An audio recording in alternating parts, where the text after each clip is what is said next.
Gangster Jaipal Bhullar ਦਾ West Bengal ਦੇ ਵਿੱਚ encounter ਹੁੰਦਾ ਹੈ। ਪਰਿਵਾਰ ਨੂੰ ਲਾਸ਼ ਸੌਂਪੀ ਜਾਂਦੀ ਹੈ, ਜਿਸ ਤੋਂ ਬਾਅਦ ਪਰਿਵਾਰ ਕਈ ਸਵਾਲ ਖੜੇ ਕਰਦਾ ਹੈ। ਪਰਿਵਾਰ ਦਾ ਕਹਿਣਾ ਹੈ ਕਿ ਜੈਪਾਲ ਭੁੱਲਰ ਦਾ ਫੇਕ ਐਨਕਾਊਂਟਰ ਹੋਇਆ ਹੈ, ਜਿਸ ਦੇ ਚਲਦੇ ਹੋਏ ਦੂਜੀ ਵਾਰ ਪੋਸਟਮਾਰਟਮ ਕਰਵਾਇਆ ਜਾਵੇ।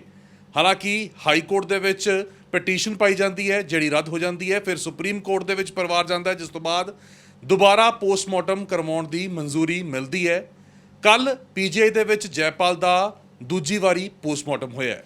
ਪੋਸਟਮਾਰਟਮ ਦੀ ਰਿਪੋਰਟ ਆ ਚੁੱਕੀ ਹੈ, ਪਰ ਪਰਿਵਾਰ ਅਜੇ ਵੀ ਉਸੇ ਗੱਲ ਦੇ ਉੱਤੇ ਹੈ ਕਿ ਜੈਪਾਲ ਭੁੱਲਰ ਦਾ ਫੇਕ ਐਨਕਾਊਂਟਰ ਹੋਇਆ ਹੈ।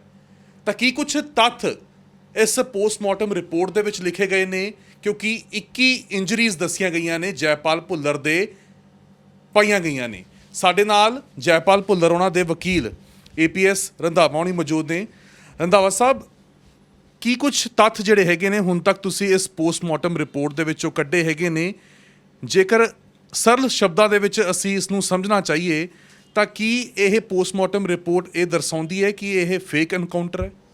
ਵੇਖੋ ਜੀ, ਜਿਹੜੀ ਪੋਸਟਮਾਰਟਮ ਰਿਪੋਰਟ ਆ ਉਹਦੇ ਵਿੱਚ ਕੁਝ ਸੱਟਾਂ ਵਾ ਇਹੋ ਜਿਹੀਆਂ ਜਿਹੜੀਆਂ ਐਨਕਾਊਂਟਰ ਦੀਆਂ ਨਹੀਂ ਆਇਆ।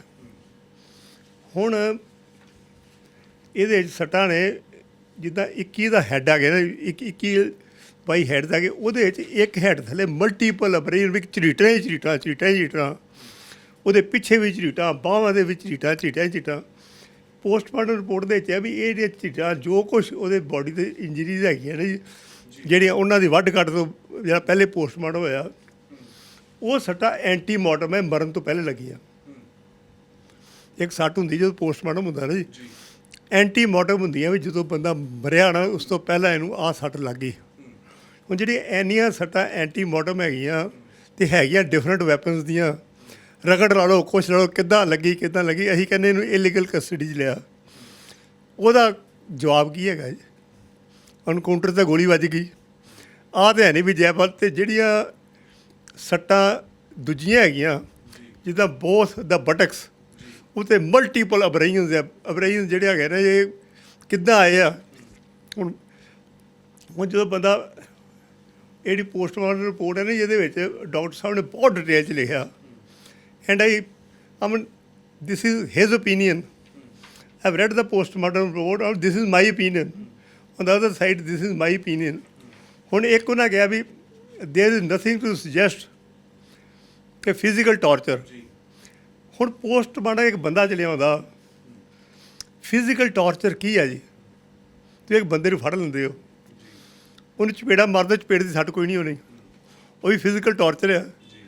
ਇੱਕ ਬੰਦੇ ਨੂੰ ਉੱਦਾਂ ਸਕੰਜਾ ਲਾ ਦਿਓ, ਪੁਲਿਸ ਵਾਲੇ ਰਿਮਾਂਡ ਸਕੰਜਾ ਲਾ ਦਿੰਦੇ ਆ, ਉਹਦੀ ਵੀ ਸੱਟ ਕੋਈ ਨਹੀਂ ਆਉਂਦੀ। ਪਰ ਇਹਦੇ ਵਿੱਚ ਬਹੁਤ ਝਰੀਟਾਂ ਇਹ ਕਿੱਦਾਂ ਆਈਆਂ, ਇਹਦਾ ਕੋਈ ਜਵਾਬ ਨਹੀਂ। ਇਹ ਐਨਕਾਊਂਟਰ ਦੀ ਸਟੋਰੀ ਨੂੰ ਫਾਲਸੀਫਾਈ ਕਰਦੀਆਂ। ਐਨਕਾਊਂਟਰ ਦੀ ਸਟੋਰੀ ਮੈਂ ਤਾਂ ਬਹੁਤ ਡੀਪ ਜਾਂਦਾ ਹੀ ਨਹੀਂ। ਮੈਂ ਕਹਿੰਦਾ ਤੁਸੀਂ ਕਹਿੰਦਾ ਸਿੱਧੀ ਗੋਲੀ ਮਾਰਤੀ ਜੀ, ਉਹਨੇ ਸਾਨੂੰ ਗੋਲੀ ਮਾਰੀ, ਅਸੀਂ ਐਨਕਾਊਂਟਰ ਹੋ ਗਿਆ। ਅਤੇ ਜਿਹੜੀਆਂ ਦੋਵੇਂ ਉਹਦੀਆਂ ਬਟਕਸ ਆ ਜਿਹੜੇ main person torture, these are torture points, ਉਹਦੀਆਂ ਬਾਹਾਂ ਦੇ ਪਿੱਛੇ ਪਿੱਛੇ ਮਲਟੀਪਲ ਝਰੀਟਾਂ ਅਤੇ ਉਹ ਹੈਗੀਆਂ ਐਂਟੀ ਮਾਰਟਮ, ਮਰਨ ਤੋਂ ਪਹਿਲੇ ਲੱਗੀਆਂ। ਉਹਦਾ ਐਨਕਾਊਂਟਰ ਸਟੋਰੀ ਦੇ ਨਾਲ ਉਹ ਫਿੱਟ ਹੀ ਨਹੀਂ ਕਰਦੀਆਂ। ਜਦੋਂ ਐਨਕਾਊਂਟਰ ਸਟੋਰੀ ਨਾਲ ਫਿੱਟ ਨਹੀਂ ਕਰਦੀਆਂ, ਹੁਣ ਕੀ ਹੋਇਆ ਕੀ ਨਹੀਂ ਹੋਇਆ ਰੱਬ ਜਾਣੇ ਜੀ, ਕਿਸੇ ਨੇ ਵੇਖਿਆ ਤਾਂ ਨਹੀਂ ਗਾ ਉੱਥੇ ਕਿੱਦਾਂ ਟਾਰਚਰ ਕੀਤਾ। ਪਰ ਐਟਲੀਸਟ ਇਹ ਸੁਜੈਸਟ ਕਰਦੀਆਂ ਮੈਨੂੰ ਇਲੀਗਲ ਕਸਟਡੀ 'ਚ ਲੈ ਕੇ ਜੇ ਐਨਕਾਊਂਟਰ ਸਟੋਰੀ ਉਹ ਫਾਲਸ। ਇੱਕ ਲੰਬਾ ਤਜਰਬਾ ਰਿਹਾ, ਤੁਸੀਂ ਬਹੁਤ ਸਾਰੀ ਪੋਸਟਮਾਰਟਮ ਰਿਪੋਰਟ ਦੇਖੀਆਂ ਹੋਣਗੀਆਂ, ਪਰ ਜਿਸ ਤਰੀਕੇ ਨਾਲ ਇਸ ਪੋਸਟਮਾਰਟਮ ਰਿਪੋਰਟ ਦੇ ਵਿੱਚ ਸਾਫ਼ ਤੌਰ ਦੇ ਉੱਤੇ ਡਾਕਟਰ ਦੇ ਵੱਲੋਂ ਇਹੀ ਕਹਿ ਦਿੱਤਾ ਗਿਆ ਕਿ ਫਿਜ਼ੀਕਲ ਟਾਰਚਰ ਨਹੀਂ ਹੋਇਆ, ਲੱਗਦਾ ਕਿ ਜਿਹੜੀ ਡਾਕਟਰ ਸਾਹਿਬ ਦੀ ਰਿਪੋਰਟ ਹੈ ਨਾ ਜੀ, ਮੈਂ ਕਿਉਂਕਿ PGI ਦੇ ਡਾਕਟਰ ਹੈ, ਚਲੋ ਅਸੀਂ ਇਕੱਠੇ ਹੀ ਹੁੰਦੇ ਹਾਂ, ਉਹਦੇ ਵਿੱਚ ਲਿਆ there are no injury on the body of the deceased suggestive of physical torture. ਹੁਣ ਫਿਜ਼ੀਕਲ ਟਾਰਚਰ ਦੀ ਸੱਟ ਕਿਹੜੀ ਹੁੰਦੀ ਜੀ? ਮੈਂ ਤਾਂ ਅਜੇ ਤੱਕ ਪੜ੍ਹਿਆ ਕੁਝ ਨਹੀਂ। ਮੇਰਾ ਇਹ ਸਵਾਲ ਸੀਗਾ ਕਿ ਜਿਸ ਤਰੀਕੇ ਨਾਲ ਇਹ ਲਾਈਨ ਲਿਖੀ ਗਈ ਹੈ, ਲੱਗਦਾ ਕਿ ਅੱਜ ਤੱਕ ਦੀ ਤੁਸੀਂ ਆਪਣੀ ਕਰੀਅਰ ਦੇ ਵਿੱਚ ਦੇਖਿਆ ਫਿਜ਼ੀਕਲ ਟਾਰਚਰ ਕੀ ਹੁੰਦਾ ਜੀ? ਜਿੱਦਾਂ ਮੈਂ ਤੁਹਾਨੂੰ ਪਹਿਲੇ ਵੀ ਕਿਹਾ, ਟਾਰਚਰ ਦੀ ਕੋਈ ਡੈਫੀਨੇਸ਼ਨ ਹੈਗੀ ਆ। ਹੁਣ ਪੁਲਿਸ ਵਾਲੇ ਇੱਕ ਬੰਦੇ ਦਾ ਰਿਮਾਂਡ ਲੈ ਜਾਂਦੇ ਜੀ, ਰੋਜ਼ ਇਹੀ ਵੇਖਦੇ ਹਾਂ, ਉਹਨੂੰ ਰਿਮਾਂਡ ਲੈ ਕੇ ਤੇ ਉਹਨੂੰ ਥਾਣੇ ਰੱਖਦੇ, ਉਹ ਹੁੰਦਾ ਉਹਨਾਂ ਦੀ ਲੀਗਲ ਕਸਟਡੀ 'ਚ। ਉਹਨਾਂ ਉਹਦੀ ਬਾਡੀ ਤੇ ਇੱਕ ਸੱਟ ਨਹੀਂ ਆਉਣ ਦੇਣੀ ਤੇ ਟਾਰਚਰ ਉਹਨੂੰ ਕਰਨਾ, ਉਹਨੂੰ ਬਕਾਉਣਾ ਹੁੰਦਾ। ਬਕਾਉਣ ਵਾਸਤੇ ਉਹਨੂੰ ਸਕੰਜਾ ਲਾਦਾ, ਉਹਨੂੰ ਆਹ ਕਰਤਾ, ਉਹਦੀ ਸੱਟ ਨਹੀਂ ਆਉਂਦੀ ਤੇ ਟਾਰਚਰ ਉਹ ਵੀ ਹੈਗਾ। ਟਾਰਚਰ ਕਿਸੇ ਨੂੰ ਬੰਦ ਕਮਰੇ 'ਚ ਬਿਠਾ ਦਿਓ, ਉਹ ਵੀ ਟਾਰਚਰ ਹੈ। ਫਿਜ਼ਿਕ ਮੈਂ ਚਪੇੜ ਮਾਰ ਦਿੰਦਾ ਜੀ, ਮੈਂ ਕਹਿੰਦਾ ਚਪੇੜ ਮਾਰ ਦੇਣਾ, ਚਪੇੜ ਦਾ ਨਿਸ਼ਾਨ ਤੇ ਆਉਣਾ ਨਹੀਂਗਾ। ਹੁਣ ਬੱਚਿਆਂ ਨੂੰ ਚਪੇੜ ਵੱਜਣ ਦੀ ਕੋਸ਼ਿਸ਼ ਹੁੰਦੀ ਹੈ। ਇਹਨੂੰ ਤੁਸੀਂ ਨੈਗੇਟਿਵ ਨਹੀਂ ਕਰ ਸਕਦੇ ਫਿਜ਼ੀਕਲ ਟਾਰਚਰ ਨੂੰ। ਫਿਜ਼ੀਕਲ ਟਾਰਚਰ ਦੇ ਦੋ ਐਸਪੈਕਟ ਹੈ ਜੀ ਇਸ ਪੋਸਟਮਾਰਟਮ ਦੇ। ਇੱਕ ਤਾਂ ਫਿਜ਼ੀਕਲ ਟਾਰਚਰ ਹੋਇਆ ਕਿ ਨਹੀਂ ਹੋਇਆ, ਹੁਣ ਡਾਕਟਰਸ ਦਾ ਓਪੀਨੀਅਨ ਹੁੰਦਾ ਜੀ। ਹੁਣ ਡਾਕਟਰ ਕਿੱਦਾਂ ਸੋਚਦੇ ਆ, this is their way of thinking. ਅਸੀਂ ਕਿੱਦਾਂ ਸੋਚਦੇ ਹਾਂ, this is our there is way their way our is own way of thinking. This is way ਵੀ ਜਿਹੜੀਆਂ ਟਾਰਚਰ ਇੰਜਰੀਜ਼ ਕੀ ਹੋਣਗੀਆਂ, ਵੱਖਰੀਆਂ ਹੁੰਦੀਆਂ ਕੋਈ ਇੰਜਰੀ ਤਾਂ ਇੰਜਰੀ ਆ। ਅਤੇ ਇਹਦਾ ਜਵਾਬ ਕੀ ਹੈਗਾ, ਜਿਹੜੇ ਮਲਟੀਪਲ ਸਾਰੇ ਸਰੀਰ 'ਤੇ ਝਰੀਟਾਂ ਉਹ ਮਰਨ ਤੋਂ ਪਹਿਲੇ ਲੱਗੀਆਂ। ਇਹਨਾਂ ਨੂੰ ਫੜਿਆ ਉਹਨੂੰ ਮਰਨ ਤੋਂ ਪਹਿਲਾਂ। ਜਿਵੇਂ ਜੈਪਾਲ ਭੁੱਲਰ ਉਹਨਾਂ ਦੇ ਪਿਤਾ ਨੇ ਡੈੱਡ ਬੋਡੀ ਵੀ ਦਿਖਾਈ ਸੀਗੀ, ਹੱਥ ਦੇ ਉੱਤੇ ਫ੍ਰੈਕਚਰ ਸੀਗਾ, ਤਾਂ ਕਹਿੰਦੇ ਉਹ ਫ੍ਰੈਕਚਰ ਜਿਹੜਾ ਹੈਗਾ ਉਹ ਆਮ ਬੁਲੇਟਸ ਕਰਕੇ, ਪੈਲਟਸ ਕਰਕੇ ਹੋਇਆ ਹੈਗਾ। ਉਹਦੇ ਬਾਰੇ ਵੀ ਜਾਣਕਾਰੀ ਜਿਹੜੀ ਮੈਂ ਅਸਲ ਵਿੱਚ ਉਹਦੇ ਕਰਕੇ ਹੋ ਸਕਦਾ ਅਸੀਂ ਉਹਨੂੰ ਕੰਟਰਡਿਕਟ ਕਰ ਦੇਣੀ। ਸਾਡਾ ਤਾਂ ਇਸ ਵੇਲੇ ਜਿਹੜਾ ਬੇਸਿਕ ਚੀਜ਼ ਹੈ ਨਾ ਜੀ, ਬੇਸਿਕ ਚੀਜ਼ ਹੈ ਵੀ ਇਹਨੂੰ ਫੜ ਕੇ ਮਾਰਿਆ ਜਾਂ ਐਨਕਾਊਂਟਰ ਹੋਇਆ। ਹੁਣ ਮਰਨ ਵਾਲਾ ਤਾਂ ਮਰ ਗਿਆ ਜੀ। ਮੈਂ ਕਹਿੰਦਾ ਆ ਵੀ ਮੈਂ PGI ਦੇ ਡਾਕਟਰ ਨਾਲ ਮੈਂ ਨਹੀਂ ਵੀ ਡਿਸਐਗਰੀ ਕਰਦਾ, ਉਹ ਵੀ ਸਾਡੇ ਭਰਾ ਵਾ ਜੀ। ਪਰ ਮੈਂ ਇੱਕ ਜਿਹੜੀ ਚੀਜ਼ ਹੈ, ਇੱਕ ਚੀਜ਼ ਐਜ਼ ਏ ਲਾਇਰ ਮੈਂ ਕਹਿੰਦਾ ਵੀ ਜਿਹੜੀ ਆਹ ਚੀਜ਼ਾਂ ਦੇ ਆਰ ਸੁਜੈਸਟਿਵ ਆਫ ਇਫੈਕਟ ਵੀ ਇਹਨੂੰ ਰੱਖਿਆ ਹੈਗਾ, ਉਹਨਾਂ ਕਿੱਥੇ ਰੱਖਿਆ, ਕੀ ਕੀਤਾ ਇਹਦੇ ਨਾਲ। ਹੁਣ ਇਹ ਸਾਰੇ ਤੁਸੀਂ ਵੇਖੋ ਜਿਹੜੀ ਬੈਕ ਹੈਗੀ, ਟਾਰਚਰ ਪਲੇਸਿਸ ਹੁੰਦੀਆਂ ਪਿਛਲੀਆਂ ਜੋ ਬੰਦੇ ਨੂੰ ਕੁੱਟਦੇ ਨਾ ਜੀ। ਥਾਣੇ ਜਾ ਕੇ ਕੁੱਟਿਆ, ਹੁਣ ਕੁੱਟਣਾ ਥਾਣੇ ਦੀ ਝਰੀਟ ਤੇ ਆਉਣੀ ਨਹੀਂ ਗੀ, ਉਹਨੂੰ ਕਿੱਦਾਂ ਟਾਰਚਰ ਕੀਤਾ। ਪਰ ਇਹ ਜਿਹੜੀ 60 ਨੰਬਰ 21-22 ਹੈ ਜੀ, ਇੱਕ ਹੈੱਡ ਥੱਲੇ ਉੱਦਾਂ ਦੇ ਹੈੱਡ ਬਣੇ ਆ 22। ਹੁਣ ਜਿੱਦਾਂ ਮੈਂ ਪਹਿਲੇ ਦੱਸਿਆ ਵੀ ਇਹ ਤੁਸੀਂ ਪੋਸਟਮਾਰਟਮ ਰਿਪੋਰਟ ਦਾ ਹੈੱਡ ਨੰਬਰ 21-21 ਉਹਦੇ 'ਚ ਮਲਟੀਪਲ ਮੈਂ ਹੈੱਡ ਨੰਬਰ 20 ਆ, multiple small bruises present on both the buttocks, ਵੀ ਦੋਨਾਂ ਹਿਪਸ ਦੇ ਉੱਤੇ ਮਲਟੀਪਲ ਬਰੇਨਸ ਆ, multiple small bruises present on the left elbow, ਇੱਥੇ ਪਏ ਆ।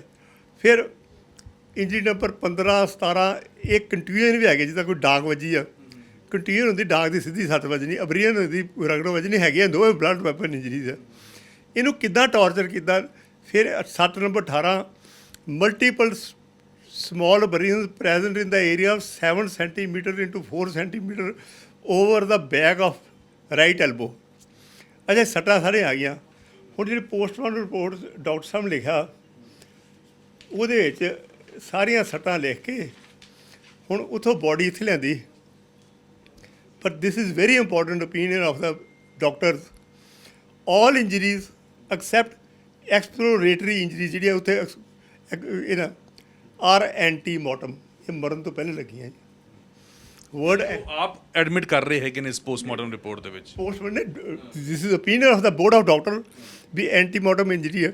ਇੱਕ ਬੰਦਾ ਮਰ ਜਾਂਦਾ ਜੀ, ਉਹਨੂੰ ਤੁਸੀਂ 4 ਡਾਂਗਾ ਮਾਰ ਦਿਓ, ਉਹਨੂੰ ਝਰੀਟਾ ਮਾਰ ਦਿਓ, ਉਹ ਹੁੰਦੀਆਂ ਪੋਸਟ ਡੈਥ ਇੰਜਰੀਜ਼। ਐਂਟੀਮੋਰਟਮ ਹੁੰਦੀ ਹੈ ਜਦੋਂ ਜਿਉਂਦਾ ਹੈ, ਅਤੇ ਜਦੋਂ ਗੋਲੀ ਵੱਜੀ ਨਾਲ ਹੀ ਮਰ ਗਿਆ। ਇਹਦਾ ਮਤਲਬ ਉਸ ਤੋਂ ਪਹਿਲੇ ਇਹਨੂੰ ਟਾਰਚਰ ਹੋਇਆ। ਜੇ ਉਹਨੂੰ ਟਾਰਚਰ ਹੋਇਆ ਇਹਦਾ ਮਤਲਬ ਇਹਨੂੰ ਇਲੀਗਲ ਕਸਟਡੀ 'ਚ ਰੱਖਿਆ, ਇਹਨੂੰ ਫੜ ਲਿਆ। ਕੀ ਟਾਰਚਰ ਕੀਤਾ I don't know it. This is police way of doing torture. ਹੁਣ ਮੈਂ ਪੁਲਿਸ ਆਫਿਸਰ ਹਾਂ, ਮੈਂ ਚਪੇੜਾ ਮਾਰੀ ਜਾਂਦਾ ਜੀ, ਸਾਡੀ ਕੋਈ ਨਹੀਂ ਹੋਣੀ। ਮੈਂ ਟਾਰਚਰ ਕਿਸੇ ਨੂੰ ਗਰਮੀ ਅੱਗੇ ਬਿਠਾ ਦੇਣਾ, ਕਿਸੇ ਨੂੰ ਧੁੱਪੇ ਖੜਾ ਕਰ ਦੇਣਾ, ਉਹਦੀ ਕੋਈ ਸੱਟ ਆਊਗੀ। ਇਹ ਨਾ ਮਤਲਬ ਇੱਕ ਚੀਜ਼ ਪੋਜ਼ੀਟਿਵਲੀ ਸੁਜੈਸਟ ਕਰਦੀ ਆ ਵੀ ਇੰਨੀਆਂ ਸਰੀਰ 'ਤੇ ਰਗੜਾਂ ਹੈਗੀਆਂ ਮਰਨ ਤੋਂ ਪਹਿਲੇ ਲੱਗੀਆਂ, ਅਤੇ ਰਗੜਾਂ ਦੀ ਤਾਂ ਸਟੋਰੀ ਕੋਈ ਨਹੀਂ ਪੁਲਿਸ ਦੀ ਸਟੋਰੀ ਹੈ ਠਾਠਾ ਦੇ ਮਰ ਗਿਆ। ਉਹ ਤਾਂ ਕਹਿੰਦੇ ਕਿ ਅਸੀਂ ਗਏ ਅਤੇ ਉੱਥੇ ਰਿਟੀਲੀਏਸ਼ਨ ਵੀ ਹੋਈ, ਉਹਨਾਂ ਨੇ ਵੀ ਗੋਲੀਆਂ ਚਲਾਈਆਂ ਅਤੇ ਇਸ ਇਨਕਾਊਂਟਰ ਦੇ ਵਿੱਚ ਮਾਰੇ ਗਏ। ਅਤੇ ਇਹਦੇ ਜਿਹੜੀਆਂ ਇੰਨੀਆਂ ਸੱਟਾਂ ਆਈਆਂ ਬਲੰਟ ਵੈਪਨ ਦੀਆਂ ਸੱਟਾਂ ਵੀ ਆਈਆਂ, ਅਤੇ ਆਈਆਂ ਵੀ ਐਂਟੀਮੋਰਟਮ, ਮਰਨ ਤੋਂ ਪਹਿਲੇ ਗੋਲੀ ਵੱਜ ਕੇ ਬੰਦਾ ਮਰ ਗਿਆ, ਉਸ ਤੋਂ ਬਾਅਦ ਸੱਟਾਂ ਲੱਗੀਆਂ। ਚਲੋ ਅਸੀਂ ਉੱਦਾਂ ਕਹਿ ਦਈਏ ਵੀ ਉਹਦੇ ਫਾਦਰ ਇੱਥੋਂ ਲੈ ਕੇ ਆਏ ਜਾਂ ਬੋਡੀ ਤਾਂ ਕਈ ਹੱਥਾਂ 'ਚ ਟਰੈਵਲ ਕੀਤੀ ਹੈ, ਪਰ ਇਹ ਸੱਟਾਂ ਐਂਟੀਮੋਰਟਮ ਆ, ਮਰਨ ਤੋਂ ਪਹਿਲਾਂ ਇਹ ਸੱਟਾਂ ਲੱਗ ਗਈਆਂ। ਜੇ ਪੋਸਟਮਾਰਟਮ ਹੁੰਦੀਆਂ ਤਾਂ ਸ਼ਾਇਦ ਨਾ ਸਵਾਲ ਖੜੇ ਹੁੰਦੇ ਔਰ ਆਪਣੇ ਆਪ ਦੇ ਵਿੱਚ ਐਂਟੀਮਾਰਟਮ ਅਮਨ this is the doctors opinion, board of doctor ਹੈਗਾ। ਹੁਣ ਜਿਹੜਾ ਥੱਲੇ ਵਾਲਾ ਓਪੀਨੀਅਨ ਮੇਰਾ suggestive of physical torture. Physical torture ਕਿਹੜੀ ਸੱਟ ਹੈ ਜਿਹੜੀ ਫਿਜ਼ੀਕਲ ਟਾਰਚਰ ਸੁਜੈਸਟਿਵ ਹੋਊਗੀ? ਜਿਹਦੇ ਵਿੱਚ ਇਹ ਵੀ ਲਿਖਿਆ ਹੋਇਆ there are no injuries on the body of the deceased which are suggestive of physical torture. एक पासे कह रहे हैं कि एंटीमार्टम, एक पासे कह रहे हैं कि ਫਿਜ਼ੀਕਲ ਟਾਰਚਰ ਦੀ ਸੱਟ। ਫਿਜ਼ੀਕਲ ਟਾਰਚਰ ਕੀ ਹੁੰਦਾ ਜੀ? ਤੇ ਫਿਜ਼ੀਕਲ ਟਾਰਚਰ ਦੀ ਜਿਹੜੀ ਸੱਟ ਹੈਗੀ ਉਹਨੇ ਬੋਲਣਾ ਤੇ ਨਹੀਂ। ਸੱਟ ਥੋੜਾ ਬੋਲਦੀ ਮੈਂ ਕਿੱਦਾਂ ਵੱਜੀ ਹੈ, ਉਹ ਜਿਉਂਦਾ ਬੰਦਾ ਹੀ ਦੱਸ ਸਕਦਾ। ਉਹ ਜਿਉਂਦਾ ਬੰਦਾ ਹੀ ਦੱਸ ਸਕਦਾ। ਹੁਣ ਫਿਜ਼ੀਕਲ ਟਾਰਚਰ ਪੁਲਿਸ ਟਾਰਚਰ ਕਰਦੀ ਹੋਈ ਸੱਟ ਹੀ ਕੋਈ ਨਹੀਂ ਆਉਂਦੀ। ਡਾਕਟਰਸ ਨੇ ਆਪਣਾ ਇੱਕ ਓਪੀਨੀਅਨ ਦਿੱਤਾ। Postmortem report is not a final thing, this is opinion of the board of the doctor, and we as a lawyer, everybody, our lawyer, judges, we are to gather that I mean ਇਹਦੇ ਵਿੱਚ ਅਸੀਂ ਕੀ, ਪਰ ਇਹਦੇ ਵਿੱਚ positive opinion ਆ ਗਿਆ ਜਿਹੜੀ ਸੱਟਾਂ ਦਾ ਵਾ ਵੀ ਐਂਟੀ ਮੋਰਟਮ ਹੈ। That is a positive opinion, ਉਹ ਤੇ ਚੀਜ਼ ਵੇਖ ਲਈ ਠੀਕ। ਹਾਲਾਂਕਿ ਭੁਪਿੰਦਰ ਸਿੰਘ ਉਹਨਾਂ ਦੀ ਅਸੀਂ ਗੱਲ ਕਰੀਏ ਤਾਂ ਜੈਪਾਲ ਭੁੱਲਰ ਉਹਨਾਂ ਦੇ ਜਿਸ ਤਰੀਕੇ ਨਾਲ ਪਿਤਾ ਆਪ ਪੁਲਿਸ ਦੇ ਵਿੱਚ ਰਹੇ ਨੇ, ਉਹਨਾਂ ਨੂੰ ਇਹ ਖਦਸ਼ਾ ਸੀਗਾ ਕਿ ਇਹ ਫੇਕ ਐਨਕਾਊਂਟਰ ਹੋ ਸਕਦਾ ਹੈ। ਔਰ ਸਰ ਕੀ ਲੱਗਦਾ ਹੈਗਾ ਕਿ ਜਿਵੇਂ ਦੋ ਇਹ ਵਿਅਕਤੀ ਸੀਗੇ, ਜੈਪਾਲ ਸੀਗਾ ਨਾਲ ਜੱਸੀ ਸੀਗਾ, ਔਰ ਜੇਕਰ ਜੱਸੀ ਦਾ ਪਰਿਵਾਰ ਵੀ ਇਹ ਮੰਗ ਰੱਖ ਲੈਂਦਾ ਤਾਂ ਸ਼ਾਇਦ ਇਹ ਕੇਸ ਹੋਰ ਸਟਰੋਂਗ ਹੋ ਜਾਂਦਾ ਸੀ। ਜੇ ਦੋਵਾਂ ਦੀ ਬੋਡੀ ਦਾ ਪੋਸਟਮਾਰਟਮ ਹੁੰਦਾ ਤਾਂ ਸ਼ਾਇਦ ਦੋਵਾਂ ਤੋਂ ਹੀ ਐਨਾਲਿਸਿਸ ਹੋ ਜਾਂਦਾ ਕਿ ਦੋਵਾਂ ਦੇ ਹੀ ਸੱਟਾਂ ਵੱਜੀਆਂ ਨੇ। ਬੋਡੀ ਆ ਗਈ, ਇਹਨਾਂ ਨੂੰ ਕਿ ਕੈਮੀਕਲੀ ਟਰੀਟ ਕੀਤੀ ਹੈ, ਜਾ ਕੇ ਲੈ ਆਏ। ਇੱਕ ਨਾ ਹਰ ਇੱਕ ਬੰਦੇ ਦੀ ਇੱਕ ਹੁੰਦਾ ਵੀ ਜਦੋਂ ਬੰਦਾ ਮਰ ਜਾਂਦਾ ਨਾ ਜੀ, ਉਹਨਾਂ ਦੇ ਫਟਾਫਟ ਦਾ ਸੰਸਕਾਰ ਕਰ ਦਿਓ ਜੀ, ਸੰਸਕਾਰ ਕਰ ਦਿਓ ਜੀ। ਹੁਣ ਇਹਦੇ ਫਾਦਰ ਦੇ ਦਿਲ ਵੱਡਾ ਰੱਖਿਆ। ਹੁਣ ਬੋਡੀ ਘਰ ਰੱਖਣੀ ਕੋਈ ਸੌਖਾ ਕੰਮ ਥੋੜ੍ਹਾ, ਐਨ ਦੇ ਰੱਖਣੀ। ਉਹਨਾਂ ਨੂੰ ਉਹ ਦਿਲ ਵੱਡਾ ਰੱਖ ਕੇ ਸੈਕਿੰਡ ਪੋਸਟਮਾਰਟਮ ਵੀ ਅਲਾਊ ਹੋਇਆ। ਹੁਣ ਪੋਸਟਮਾਰਟਮ ਦੀ ਰਿਪੋਰਟ ਆ, ਮੈਂ ਇਹ ਨਹੀਂ ਕਹਿੰਦਾ ਇਹ I agree with it, doctor ਦਾ ਆਪਣਾ ਓਪੀਨੀਅਨ ਆ ਅਤੇ ਮੈਂ ਐਜ਼ ਏ ਲਾਇਰ ਇਹਦੇ ਵਿੱਚੋਂ ਮੈਂ ਓਪੀਨੀਅਨ ਦਿੰਦਾ। ਕੱਲ੍ਹ ਨੂੰ ਡਾਕਟਰ ਅਤੇ ਮੈਂ ਆਪਸ 'ਚ ਕਨਫਰੰਟ ਕਰਦੇ, they will agree with me or I will agree with them. ਇਹ ਤਾਂ ਗੱਲਾਂ ਇਹ this opinion of doctor that these injuries are antemortem, ਮਰਨ ਤੋਂ ਪਹਿਲੇ ਵੱਜੀਆਂ ਰਗੜਾ। ਅਨਕਾਊਂਟਰ ਦੀ ਸਟੋਰੀ ਵਿੱਚ ਇਹ ਚੀਜ਼ ਹੀ ਨਹੀਂ। ਉਹਦੇ ਠਾਹ ਇਹਨੇ ਮਰੀ, ਉਹਨੇ ਠਾਹ ਇਹਨੇ ਮਰੀ, ਨਾਲ ਹੀ ਉਹ ਮਰ ਗਿਆ। ਕਈ ਵਾਰੀ ਇੱਦਾਂ ਹੁੰਦਾ ਵੀ ਬੰਦੇ ਨੂੰ ਗੋਲੀ ਵੱਜਦੀ ਹੈ, ਉਹ 7 ਘੰਟੇ ਜਿਉਂਦਾ ਰਹਿੰਦਾ। ਉਹ 7 ਘੰਟੇ ਦੇ ਵਿੱਚ ਉਹਨੂੰ ਹਸਪਤਾਲ ਲੈ ਕੇ ਜਾਂਦੇ ਆ, ਉਹਦੇ ਸੱਟਾਂ ਵੱਜ ਜਾਂਦੀਆਂ ਰਗੜਾ। ਉਹ ਕਹਿ ਸਕਦੇ ਵੀ 7 ਘੰਟੇ ਦੇ ਵਿੱਚ ਹੀ ਵੱਜ ਸਕਦੀਆਂ, ਅਤੇ ਮੌਕੇ 'ਤੇ ਮਰ ਗਿਆ। ਉਹਨੇ ਫੋਟੋਆਂ ਵੀ ਇਹਨਾਂ ਵਾਇਰਲ ਕੀਤੀਆਂ ਸੀਗੀਆਂ ਤਸਵੀਰਾਂ।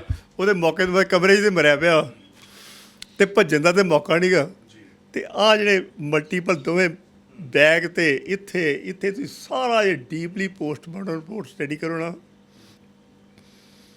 ਵਾਟ I think is there is I think is ਦੋ ਚੀਜ਼ਾਂ ਨੂੰ ਸੁਜੈਸਟ ਕਰਦੀ ਹੈ ਜੀ। ਇਹਦਾ ਮਤਲਬ ਵੀ ਇਹਦਾ ਜਿਹੜਾ ਪੋਸਟਮਾਰਟਮ ਜਿਹੜਾ ਅਨਕਾਊਂਟਰ ਹੈ ਨਾ, ਉਹ ਫੇਕ ਜ਼ਰੂਰ ਕਹੇਗਾ। ਅਤੇ ਇਹਨੂੰ ਫੜ ਲਿਆ, ਕਿੱਦਾਂ ਟੌਰਚਰ ਕੀਤਾ, ਪਰ ਜਿਹੜੀਆਂ ਕੁਝ ਸੱਟਾਂ ਸਪੀਕ ਕਰਦੀਆਂ ਵੀ ਇਹ ਅਨਕਾਊਂਟਰ ਹੈ ਨਹੀਂਗਾ। ਇਫ ਇਟ ਇਜ਼ ਨਾਟ ਐ ਅਨਕਾਊਂਟਰ, ਦਿਸ ਇਜ਼ ਅਦਰਵਾਈਜ਼। ਇੱਕ ਆਈ ਵਿਟਨੈਸ ਤੇ ਹੈ ਕੋਈ ਨਹੀਂ ਗਾ। ਇਫ ਦਿਸ ਇਜ਼ ਨਾਟ ਐ ਅਨਕਾਊਂਟਰ, ਦਿਸ ਇਜ਼ ਅਦਰਵਾਈਜ਼। ਅਤੇ ਸਾਡਾ ਆਹ ਹੀ ਹੈਗਾ। ਅਤੇ ਹੁਣ ਇਹ ਪੋਸਟਮਾਰਟਮ ਰਿਪੋਰਟ ਨੂੰ ਤੁਸੀਂ ਉੱਦਾਂ ਐਜ਼ ਏ ਲੇਮੈਨ ਪੜ੍ਹੋ ਜਾਂ ਕੋਈ ਪੜ੍ਹੇ, ਇਟ ਸੁਜੈਸਟ ਵੀ ਇਹ ਹੋਇਆ ਕੁਛ ਨਹੀਂ। ਅਤੇ ਐਜ਼ ਏ ਲਾਇਰ ਮੈਂ ਪੜ੍ਹਾਂ ਅਤੇ ਪੋਸਟਮਾਰਟਮ ਰਿਪੋਰਟ ਸਭ ਕੁਛ ਹੈਗਾ ਵੀ ਆਹ ਫਿਜ਼ੀਕਲ ਟਾਰਚਰ ਦੀ ਸੱਟਾਂ ਹੈਗੀਆਂ। ਹੁਣ ਟਾਰਚਰ ਇੰਜਰੀ ਕੀ ਹੁੰਦੀ? ਮੈਨੂੰ ਤਾਂ ਡਾਕਟਰ ਸਾਹਿਬ ਨੇ ਲਿਖਤਾ ਟਾਰਚਰ ਕੀ ਹੁੰਦਾ ਜੀ? ਟਾਰਚਰ ਮੈਂ ਕਿਸੇ ਨੂੰ ਧੁੱਪੇ ਖਿਲਾਰਦਾ, ਇਹ ਵੀ ਫਿਜ਼ੀਕਲ ਟਾਰਚਰ ਹੈ। ਅੱਜ ਕੱਲ੍ਹ ਦੀ ਗਰਮੀ ਆ, ਇੱਕ ਮੈਂ ਕੁਰਸੀ ਦਿੰਦਾ ਕਿਸੇ ਨੂੰ, ਇੱਥੇ ਹੁਣ ਆਪਾਂ ਹੁਣ ਬੈਠੇ ਹਾਂ, ਕਿ ਧੁੱਪੇ ਬਹਿ ਸਾਰਾ ਦਿਨ, ਅਤੇ ਮੈਨੂੰ ਕੋਈ ਸੱਟ ਆਊਗੀ ਜਾਂ ਕਿਸੇ ਨੂੰ ਕੋਈ ਸੱਟ ਆਊਗੀ, ਅਤੇ ਉਹ ਵੀ ਟਾਰਚਰ ਹੈ, ਫਿਜ਼ੀਕਲ ਟਾਰਚਰ ਹੋਊਗੀ। ਜਾਂ ਚਪੇੜ ਮਾਰ ਰਿਹਾ, ਫਿਜ਼ੀਕਲ ਟਾਰਚਰ ਕੁਝ ਵੀ। ਪਰ ਇਹ ਹੈਗਾ ਵੀ ਇਹ ਜਿਹੜਾ ਉਹਨਾਂ ਕੇ ਅਨਕਾਊਂਟਰ ਕੀਤਾ, ਅਨਕਾਊਂਟਰ ਦੇ ਵਿੱਚ ਇਹ ਸੱਟਾਂ ਫਿੱਟ ਨਹੀਂ ਕਰਦੀਆਂ। ਇਹਦਾ ਮਤਲਬ ਇਹਨੂੰ ਫੜ ਲਿਆ, ਅਤੇ ਜੇ ਅਨਕਾਊਂਟਰ ਨਹੀਂ ਹੋਇਆ ਅਤੇ ਇਹ ਇੰਜਰੀਜ਼। ਔਰ ਸਰ ਵੈਸਟ ਬੰਗਾਲ ਵਾਲੀ ਪੋਸਟਮਾਰਟਮ ਦੀ ਰਿਪੋਰਟ ਅਜੇ ਤੱਕ ਉਹ ਵੀ ਨਹੀਂ ਆਈ ਹੈਗੀ। ਔਰ ਜਿਸ ਤਰੀਕੇ ਨਾਲ ਇਹ ਦੂਸਰੀ ਵਾਰ ਪੋਸਟਮਾਰਟਮ ਹੋਇਆ ਤਾਂ ਕਹਿੰਦੇ ਤਿੰਨ ਬੁਲੇਟਸ ਵੀ ਜਿਹੜੀਆਂ ਹੈਗੀਆਂ ਇਸ ਦੇ ਵਿੱਚ ਉਹ ਰਿਕਵਰ ਜੀ। ਹੁਣ ਇੱਕ ਪੋਸਟਮਾਰਟਮ ਕੀਤਾ ਜੀ। ਹੁਣ ਜਿਹੜਾ ਪੋਸਟਮਾਰਟਮ ਹੁੰਦਾ, ਇੱਕ ਹੁੰਦਾ ਕਰਸਰੀ ਪੋਸਟਮਾਰਟਮ ਰੂਟੀਨ 'ਚ ਕਰਤਾ ਜੀ। ਹੁਣ ਪੋਸਟਮਾਰਟਮ ਰਿਪੋਰਟ ਦੇ ਵਿੱਚ ਜਿਹੜੇ ਅੰਦਰ ਬੁਲਟ ਹੁੰਦਾ, ਦੈਟ ਇਜ਼ ਇੰਪੋਰਟੈਂਟ।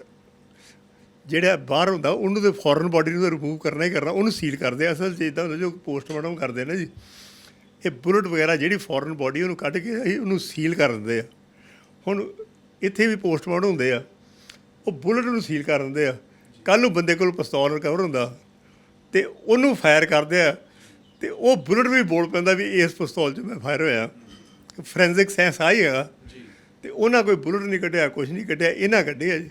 ਇਹਦਾ ਮਤਲਬ ਫਾਇਰ ਆਰਮ ਤੇ ਚਲੋ ਵੱਜਿਆ ਹੀ ਵੱਜਿਆ, ਪਰ ਇਹਦੇ ਵਿੱਚ ਤੁਸੀਂ ਓਵਰਆਲ ਸੋਚੋ ਨਾ, to have a broader look on, if you have a very narrow look on it, then it may be otherwise. If you take the very broader look, this is a clear case where he was kept in illegal detention, tortured, and then that's done to death. ਇੱਕ ਚੀਜ਼ ਹੋਰ ਮੈਂ ਸਮਝਣਾ ਚਾਹੂੰਗਾ, ਜਿਹੜਾ ਇਹ ਲਿਖਿਆ ਹੋਇਆ ਹੈ ਕਿ possibility of multiple firearm injuries resulting in hemorrhagic shock cannot be ruled out. ਇਸ ਦਾ ਇਹ ਹੁੰਦਾ ਜੀ cause of death. ਹੁਣ ਗੋਲੀਆਂ ਵੱਜੀਆਂ, ਹੁਣ ਗੋਲੀਆਂ ਵੱਜ ਗਈਆਂ, ਉਹ ਡਾਕਟਰ ਸਾਹਿਬ ਪੀਣੇ ਆ ਵੀ ਪੋਸੀਬਿਲਿਟੀ ਹੈ ਵੀ ਜਿਹੜੇ ਗੋਲੀਆਂ ਵੱਜੀਆਂ ਨਾ ਜੀ, ਇਹਨਾਂ ਕਰਕੇ ਲਹੂ ਵਗਿਆ, ਲਹੂ ਵਗਣਾ ਸ਼ੌਕ ਹੋ ਗਿਆ। ਹੁਣ ਜੇ ਗੋਲੀ ਵੱਜੀ ਆ, ਗੋਲੀ ਨਾਲ ਤਾਂ ਮਰ ਨਹੀਂ ਜਾਣਾ, ਜ਼ਿਆਦਾ ਦਿਲ 'ਚ ਵੱਜੇ, ਉਹਦਾ ਦਿਲ ਹੀ ਹੋ ਗਿਆ। ਉਹ ਜਦੋਂ ਗੋਲੀ ਵੱਜਦੀ ਇੱਥੇ ਵੱਜ ਗਈ, ਉਹ ਬਲੱਡ ਵਗਦਾ। ਇਹ ਹੈਗਾ possibility of multiple firearm injuries resulting into hemorrhagic shock cannot be ruled out. ਉਹ ਜਾਂ ਲਹੂ ਵੱਜਿਆ, ਕਾਹ ਹੋਇਆ, ਪੋਸੀਬਿਲਿਟੀ ਵੀ ਉਹਦੇ ਨਾਲ ਇਹਦੀ ਮੌਤ ਹੋ ਗਈ। ਤਾਂ ਹੁਣ ਕੀ ਪਰਿਵਾਰ ਨਾਲ ਗੱਲ ਹੋਈ ਹੈਗੀ ਹੈ, ਭੁਪਿੰਦਰ ਸਿੰਘ ਉਹਨਾਂ ਨਾਲ ਗੱਲਬਾਤ ਹੋਈ ਕਿ ਉਹਨਾਂ ਦਾ ਅੱਗੇ ਸਟੈਪ ਹੈਗਾ ਕਿ ਇਸ ਨੂੰ ਚੈਲੰਜ ਕੀਤਾ ਜਾਊਗਾ? ਅਸਲ ਵਿੱਚ ਨਹੀਂ, ਐਜ਼ ਏ ਲਾਇਰ ਇਹ ਤਾਂ ਮੈਂ ਤਾਂ ਉਹ ਹੀ ਕਰਨਾ ਜੋ ਉਹ ਕਰਨਗੇ। ਅੱਛਾ, ਉਹ ਅੰਡਰ ਟੈਨਸ਼ਨ ਹੈ। ਅੱਜ ਮੁੰਡੇ ਦਾ ਸੰਸਕਾਰ ਆ, ਹੁਣ ਅੱਜ ਮੁੰਡੇ ਦਾ ਸੰਸਕਾਰ ਹੈ। ਮੈਂ ਤਾਂ ਈਵਨ ਅੱਜ ਇੰਟਰਵਿਊ ਕਰਨ ਡਿਆ ਨਾ ਜੀ, ਇਹ ਵੀ ਹੁਣ ਮੈਨੂੰ ਹੁੰਦਾ ਵੀ ਨਾ ਕਰਾਂ, ਪਰ ਫਿਰ ਚਲੋ, ਪਰ ਉਹ ਉਸ ਤੋਂ ਬਾਅਦ ਉਹਨੇ ਸੋਚਣਾ ਕੀ ਕਰਨਾ। ਇਹਦੀਆਂ ਡਿਟੇਲਸ ਹੈਗੀਆਂ, ਉਹ ਮੈਂ ਦੱਸਤੀਆਂ ਵੀ ਆਹ ਡਿਟੇਲਸ ਆ। ਹੁਣ ਇਹਦੇ ਵਿੱਚ you can't doubt even A 1% the doctor of the PGI, ਉਹਨਾਂ ਕੀਤਾ, ਉਹਨਾਂ ਕਰਤਾ, ਉਹਨਾਂ ਲਿਖਤਾ। ਹੁਣ doctors board opinion, Aman that is not final. ਹੁਣ ਉਹ ਓਪੀਨੀਅਨ ਮੈਂ ਤੁਹਾਨੂੰ ਦੂਜੇ ਪਾਸੇ ਦੱਸਦਾ ਪਿਆ। ਹੁਣ ਇੱਕ ਲਾਈਨ ਲਿਖਦੀ ਵੀ there is no injury suggestive of a physical torture. Physical torture ਦੀ ਸੱਟ, ਕਿਹੜੀ ਸੱਟ ਨੇ ਬੋਲਣਾ? ਸਰ, ਇਹ ਚੀਜ਼ ਜਿਹੜੀ ਹੈਗੀ ਹੈ, ਜੇ ਇਹ ਕੋਰਟ ਦੇ ਵਿੱਚ ਜਾਂਦੀ ਹੈ, ਕਿੰਨੀ ਕੁ ਸਟੈਂਡ ਕਰਦੀ ਹੈਗੀ ਆ ਉੱਥੇ? ਜਿਹੜੀ ਕੋਰਟ ਹੈਗੀ ਨਾ ਜੀ, ਕੋਰਟ ਦੇ ਵਿੱਚ ਜਿੱਦਾਂ ਡਾਕਟਰ ਸਾਹਿਬ ਆਉਂਦੇ, ਕੁਛ ਆਉਂਦੇ ਆ, ਹੁਣ ਉਸ 'ਤੇ ਕ੍ਰਾਸ ਐਗਜ਼ਾਮੀਨੇਸ਼ਨ ਆ ਕੋਰਟ ਜਾਣਾ, ਇਹ ਪੂਰੀ ਸਟੈਂਡ ਕਰਦੀ। ਇੰਨੀਆਂ ਸੱਟਾਂ ਵੱਜੀਆਂ ਅਤੇ ਇਹਦਾ ਕੋਰਟ ਵਿੱਚ ਤਾਂ ਕਰੂਗੀ ਜੀ ਪੂਰੀ stand. Um this is our way of explaining it. ਅਤੇ ਇਹ ਨਹੀਂ ਵੀ, ਪਰ ਇਹ ਐਨਕਾਊਂਟਰ ਦੀ ਸਟੋਰੀ ਹੈ ਨਾ, ਉਹਨੂੰ ਉਹ 'ਤੇ ਸਟਰੋਂਗ ਡੈਂਟ ਹੈਗਾ ਜੀ। ਤਾਂ ਐਨਕਾਊਂਟਰ ਦੀ ਸਟੋਰੀ ਦੇ ਉੱਤੇ ਇਹ ਸਟਰੋਂਗ ਡੈਂਟ ਹੈਗਾ। ਇੱਕ ਆਖਿਰ ਦੇ ਵਿੱਚ ਸਰ, ਜਿਹੜੇ ਇਹ 21 ਇਹਨਾਂ ਦੇ ਵੱਲੋਂ ਜਿਹੜੀਆਂ ਚੀਜ਼ਾਂ ਲਿਖੀਆਂ ਹੈਗੀਆਂ, ਸੱਟਾਂ ਲਿਖੀਆਂ ਨੇ, ਇਹ ਵੀ ਇੱਕ ਵਾਰ ਅਸੀਂ ਜ਼ਰੂਰ ਦਰਸ਼ਕਾਂ ਨੂੰ ਦੱਸਣਾ ਚਾਹਾਂਗੇ ਕਿ ਇਹ ਕਿਹੜੀ ਥਾਂ ਦੇ ਉੱਤੇ ਉਹਨਾਂ ਨੇ ਮੁੱਖ ਤੌਰ ਦੇ ਉੱਤੇ ਇਸ ਦੇ ਵਿੱਚ ਜਿਹੜਾ ਜ਼ਿਕਰ ਹੈਗਾ ਉਹ ਕੀਤਾ ਹੋਇਆ ਹੈ। ਜਿਹੜੀ ਪੋਸਟਮਾਰਟਮ ਰਿਪੋਰਟ ਹੈ ਨਾ, ਇਹਦੇ ਵਿੱਚ ਹੁੰਦੀ ਹੈ ਇੱਕ ਪਿਕਟੋਰੀਅਲ ਡਾਇਗਰਾਮ, ਉਹ ਹੈ ਨਹੀਂ ਗੀ, ਪਰ ਫਿਰ ਵੀ ਇਹ ਸਾਰੀ ਬੋਡੀ 'ਤੇ ਹੈਗੀਆਂ ਕਿ ਆਹ ਬਾਹਾਂ, ਲੱਤਾਂ, ਕਿਉਂਕਿ ਜਿਹੜੀ 21 ਸੱਟਾਂ ਵਾ, ਇੱਕ ਸੱਟ ਤਾਂ, ਪਰ ਜਿਹੜੀਆਂ ਇੰਪੋਰਟੈਂਟ ਸੱਟਾਂ ਨਾ ਜੀ, ਉਹ ਮੈਂ ਬੇਸਿਕਲੀ ਇਹ ਦੱਸਦਾ ਵੀ ਅੰਡਰ ਵਨ ਹੈਡ 21 ਸੱਟਾਂ ਲਿਖਤੀਆਂ ਨਾ ਜੀ। ਅੱਛਾ, ਅਸੀਂ ਸੋਚਣਾ ਵੀ 21 ਸੱਟਾਂ, ਪਰ ਸੱਟ ਨੰਬਰ 21 ਆ ਮਲਟੀਪਲ। ਇੱਕ ਸੱਟ ਦੇ ਵਿੱਚ ਕਈ ਸੱਟਾਂ ਕਵਰ ਹੁੰਦੀਆਂ। 20 number set again multiple, 14 number ਸੱਟ ਅਗੇਨ ਮਲਟੀਪਲ, 16 ਨੰਬਰ। ਇਹ ਜਿਹੜੇ ਮਲਟੀਪਲ ਚੀਜ਼ਾਂ ਨੇ ਜੀ, ਉਹ ਇੱਕ ਹੈਡ ਥੱਲੇ ਅਕਸਰ ਜੋ ਪੋਸਟਮਾਰਟਮ ਕਰਦੇ ਡਾਕਟਰ, ਹੁਣ ਇੰਨੀਆਂ ਸੱਟਾਂ ਕਾਊਂਟ ਕਰਕੇ ਇੱਕ ਥੋੜ੍ਹਾ ਲਿਖ ਦੇਣੀਆਂ। ਜੇ ਸਾਰੀ ਬਟਕ 'ਤੇ ਸੱਟਾਂ ਵੱਜੀਆਂ, ਝਰੀਟਾਂ, ਹੁਣ ਇੱਕ ਥੋੜ੍ਹਾ ਦੱਸੋਗੇ ਵਰਦੀ, ਉਹਨੂੰ ਇੱਕ ਵਰਡ ਯੂਜ਼ ਕਰਦੇ multiple mean many. Multiple means which we unable to count, we ਅਸੀਂ ਕਾਊਂਟ ਕਰਨ ਲੱਗੇ ਅਸੀਂ ਥੱਕ ਜਾਣਾ। ਅਤੇ ਆਹੀ ਹੋ ਗਿਆ। ਮੈਂ this you understand it, I understand it. To cover it, the multiple covering multiple abrasions present on the both buttocks। ਇਹ ਪਿੱਛੇ ਮਲਟੀਪਲ abrasion ਦੋਵੇਂ ਬੰਨੇ 'ਚ ਲੱਗੀਆਂ ਜੀ। ਇਹ ਹੁਣ ਇਹ ਕੀ ਸੁਜੈਸਟ ਕਰਦੀਆਂ, ਕੀ ਨਹੀਂ ਕਰਦੀਆਂ, ਅਸੀਂ ਮਤਲਬ ਇਹ to be a very not that ਇਹਦਾ ਜਿਹੜਾ ਸਿੰਪਲ ਓਪੀਨੀਅਨ ਜਿਹੜਾ ਮੈਂ ਨਾ ਤੁਸੀਂ ਇਹਦਾ ਮਤਲਬ ਕੁਛ ਨਾ ਕੁਛ ਹੋਇਆ। ਮੈਂ ਕਿਸੇ ਗੱਲ ਨੂੰ ਨਹੀਂ ਕਹਿੰਦਾ ਜੀ। ਦ ਓਨਲੀ ਕੁਐਸਚਨ ਇਜ਼ ਇਹਨੂੰ ਫੜ ਕੇ ਮਾਰਿਆ ਕਿ ਐਨਕਾਊਂਟਰ ਹੋਇਆ। ਜੇ ਫੜ ਕੇ ਮਾਰਿਆ ਤਾਂ ਇਹਨਾਂ ਸੱਟਾਂ ਦਾ ਜਵਾਬ ਦੇ ਦੇਣ, ਫਿਰ ਤਾਂ ਬੋਡੀ ਇਹਨਾਂ ਕੋਲ ਨਹੀਂ ਰਹੀ ਹੈ। ਅਤੇ ਐਂਟੀ ਮਾਰਟਮ ਇੰਜਰੀਜ਼ ਦਾ ਕੋਈ ਜਵਾਬ ਹੈਗਾ? ਮਰਨ ਤੋਂ ਪਹਿਲੇ ਸੱਟਾਂ ਵੱਜੀਆਂ। ਬਹੁਤ ਬਹੁਤ ਧੰਨਵਾਦ ਰੰਧਾਵਾ ਸਾਹਿਬ ਗੱਲਬਾਤ ਕਰਨ ਲਈ। ਤਾਂ ਜਾਣ ਵਾਲਾ ਚਲਾ ਜਾਂਦਾ ਹੈ, ਪਰ ਪਿੱਛੇ ਬਹੁਤ ਸਾਰੇ ਭੇਦ ਰਹਿ ਜਾਂਦੇ ਨੇ। ਜਿਹੜਾ ਪਰਿਵਾਰ ਇਸ ਵੇਲੇ ਖਦਸ਼ਾ ਜਤਾ ਰਿਹਾ ਹੈ ਕਿ ਜੋ ਜੈਪਾਲ ਭੁੱਲਰ ਦਾ ਐਨਕਾਊਂਟਰ ਹੋਇਆ ਹੈ ਉਹ ਫੇਕ ਹੈ, ਔਰ ਜੋ ਵਕੀਲ ਸਾਹਿਬ ਵੀ ਗੱਲ ਦੱਸ ਰਹੇ ਨੇ ਕਿ ਜੋ ਐਂਟੀ ਮਾਰਟਮ ਇੰਜਰੀਜ਼ ਨੇ ਇਹ ਉਸ ਐਨਕਾਊਂਟਰ ਦੇ ਉੱਤੇ ਡੈਂਟ ਹੈ। ਹੁਣ ਵੇਖਣਾ ਹੋਊਗਾ ਕਿ ਸੰਸਕਾਰ ਤੋਂ ਬਾਅਦ ਕਿਸ ਤਰੀਕੇ ਦਾ ਅੱਗੇ ਪਰਿਵਾਰ ਦੇ ਵੱਲੋਂ ਰੁਖ ਕੀਤਾ ਜਾਂਦਾ ਹੈ। ਇਨਸਾਫ ਦੀ ਲੜਾਈ ਕੀ ਉਹਨਾਂ ਦੇ ਵੱਲੋਂ ਲੜੀ ਜਾਂਦੀ ਹੈ? ਕੋਰਟ ਦੇ ਵਿੱਚ ਜਦੋਂ ਇਹ ਚੀਜ਼ਾਂ ਜਾਣਗੀਆਂ ਤਾਂ ਉੱਥੇ ਜਾ ਕੇ ਇਹ ਕਿੰਨੀਆਂ ਸਟੈਂਡ ਕਰਦੀਆਂ ਨੇ, ਕਿੰਨੀਆਂ ਨਹੀਂ, ਇਹ ਤਾਂ ਆਉਣ ਵਾਲਾ ਸਮਾਂ ਦੱਸੇਗਾ। ਪਰ ਜੋ ਜੈਪਾਲ ਭੁੱਲਰ ਦੇ ਐਨਕਾਊਂਟਰ ਨੂੰ ਲੈ ਕੇ ਸਵਾਲ ਖੜੇ ਹੋ ਰਹੇ ਸੀ, ਜੋ ਪੀਜੀਆਈ ਦੇ ਵਿੱਚ ਦੂਜੀ ਵਾਰ ਪੋਸਟਮਾਰਟਮ ਹੋਇਆ, ਉਸ ਦੇ ਉੱਤੇ ਜੋ ਸਵਾਲ ਖੜੇ ਹੋ ਰਹੇ ਸੀ, ਉਹ ਸਰਲ ਸ਼ਬਦਾਂ ਦੇ ਵਿੱਚ ਅਸੀਂ ਸੀਨੀਅਰ ਵਕੀਲ APS ਰੰਧਾਵਾ ਉਹਨਾਂ ਤੋਂ ਸਮਝਣ ਦੀ ਕੋਸ਼ਿਸ਼ ਕੀਤੀ।